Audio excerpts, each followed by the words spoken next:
How has it changed over time? Asa na ba Ang yan? ano, Kung magpagmamano. og bayanihan.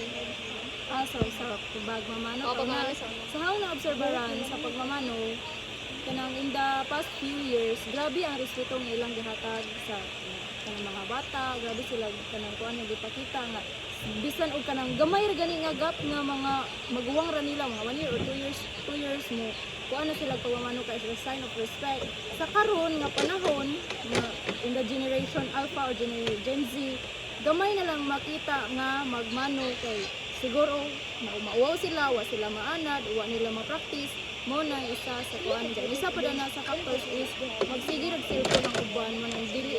An sila ba? Sa technology sila nakapokus, wa na sila sa kuan, nawa na nila ang tradisyon na ato nilang gibuhat sa una. Ang bayanihan. Sa bayanihan, sa ang nabuntayan ron is nagkahinay-hinay nagkawa ang bayanihan sa kay siguro wala kanawa na ma-practice sa mga kadaghanan sa mga tao or siguro sa nagka-evolve na ang kanang nagka-evolve na ang nag-evolve na ta so kanang murag mawa na to nila na nga concept ng pagbayanihan kay busy or di murag maana nila